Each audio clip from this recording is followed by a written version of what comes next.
Hello, my name is Jim Deeds. I'm a layman living here in the wonderful and wounded city of Belfast, Northern Ireland. I'm very proud to be associated with the Redemptorist community, primarily through writing some words for the wonderful Reality magazine. Boy, these can be stressful times, can't they? I learned a really good lesson about all of this just the other day. You see, one of the things that I like to do every day is to go for a walk with my dogs. And in particular, I want to tell you about my youngest dog, Cody. Cody is a 1-year-old pup, a big, fluffy 1-year-old pup. And something that I noticed recently about Cody is that wherever we walk, he will search out for a little piece of grass. And if there's an option between standing on a piece of grass and standing on the road, he will always choose walking on the grass. And just a couple of days ago, I saw that he did this as usual, but I noticed something different. When he stands on the grass, his whole body changes. He has a lightness to him, he bounces around.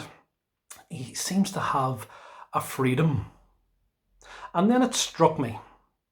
When Cody is standing or walking on the grass, he is standing in the right place. And standing in the right place brings us a sense of freedom. And then it struck me that often I find that when I don't stand in the right place, I have a sense of tension and stress.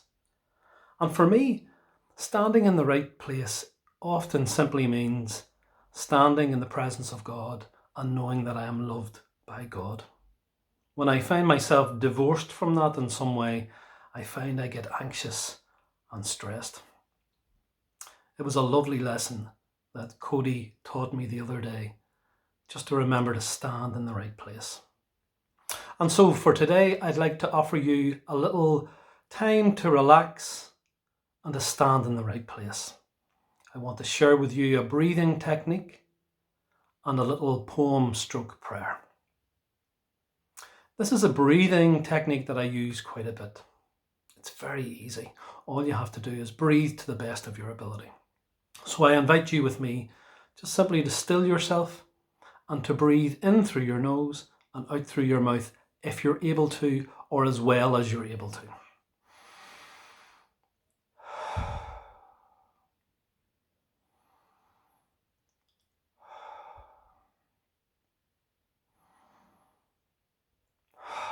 So just continue to breathe in that way, friends.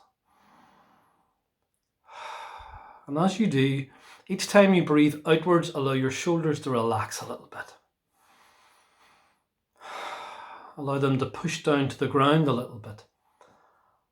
And allow a sense of relaxation to come on you.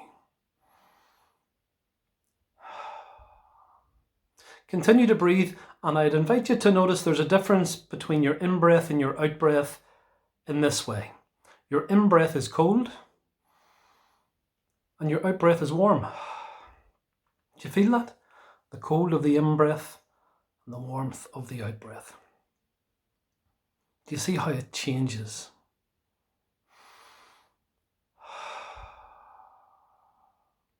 Continue to breathe and have this as a thought. Everything changes. If I'm in a bad place now, that will change. God can take the cold experiences of life and change them into the warm and loving experiences of life if we just stand in the presence of God's love. Continue to breathe and allow a sense of relaxation now to wash over you. And know that God is in control and that God loves you. Continue to breathe and relax, and please allow me to share with you a poem that I've written, a poem for freedom, and this is my prayer for you today. It's called Freedom of Days. My wish for you on this day and all is simply this: that you would have the freedom of days, free days with freedom of breathing in an easy chest and freedom of feeling light in your heart. Freedom of movement in confident steps surely taken towards the free embrace of a lover's arms. I pray you find this freedom. It's yours, not needing to be won or demanding to be deserved at all. It's yours, yours. Gratuitous gifting, good, gracefully given on all days. Find this freedom and claim it in slow breaths and comfortable chairs with deep heart music.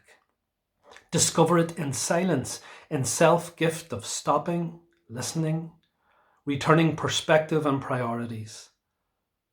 Find this wish for you, this freedom of days, already there and waiting for you.